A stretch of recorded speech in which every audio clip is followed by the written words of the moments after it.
One day, as Odin was racing Sleipnir, his 8-legged steed, through the air, the Jotun Rungnir saw him. He too had a very swift horse that could run through the air. It was a beautiful horse with a golden mane, and Rungnir was very proud of it. "I bet my horse is faster than yours," he called up to Odin.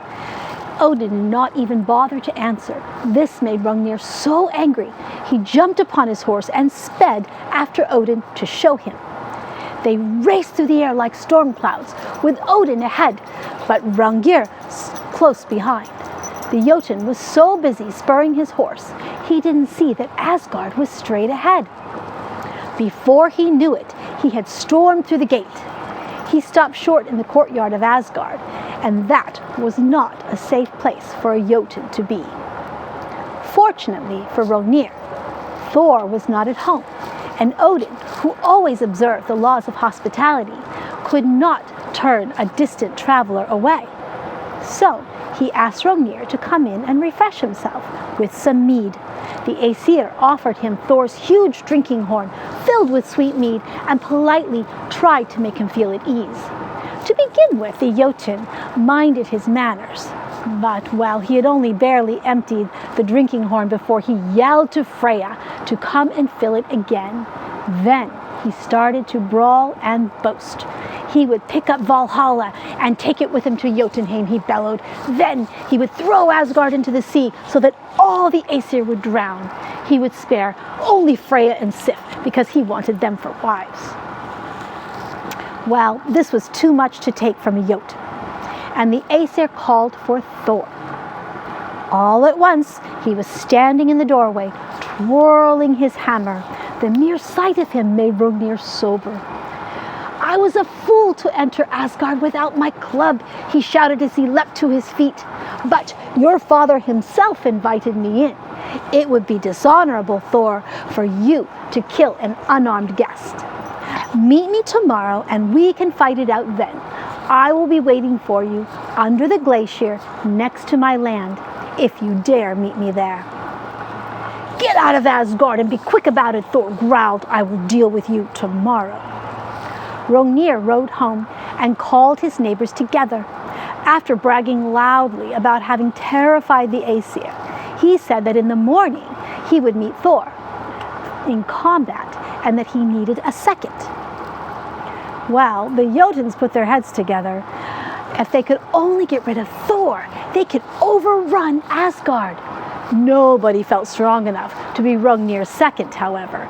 So they decided to build a monstrous giant out of clay and set him up behind Rungnir as his helper.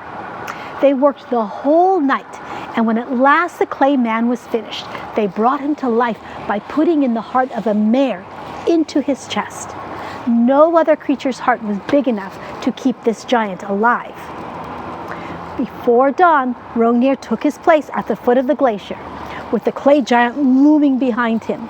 At sunrise, Thor and Jolfi, his servant, arrived.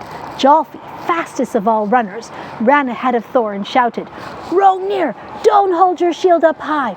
Thor might strike you from beneath."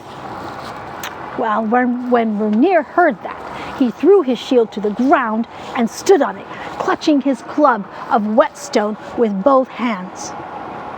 As Thor approached with a rumble and a roar, the Jotun bravely stood his ground.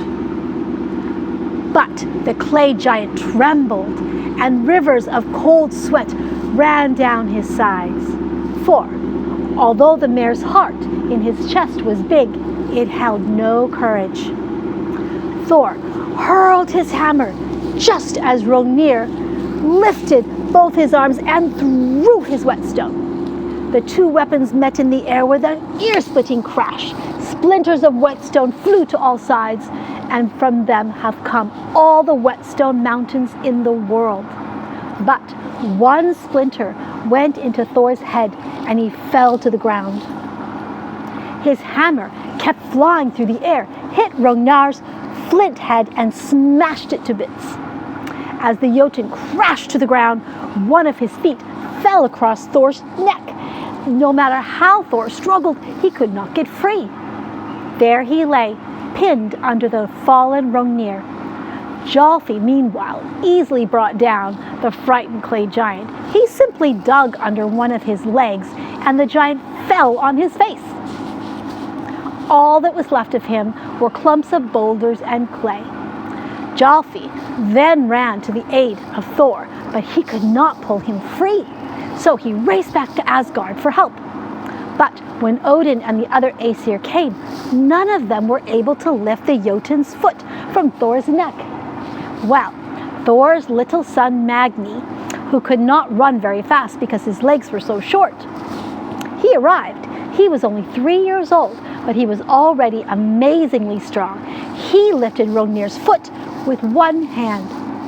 Thor was so proud of his son, he gave him Rungnir's golden-maned horse. When Thor came back to Asgard, he tried in vain to have the splinter of whetstone removed from his head, but there it was stuck and would not move. From then on, whenever somebody carelessly threw a whetstone across the floor, the splinter moved, and Thor, the thunder god, had a splitting headache. Then thunder roared and lightning flashed, for Thor, like most men, was not one for suffering in silence.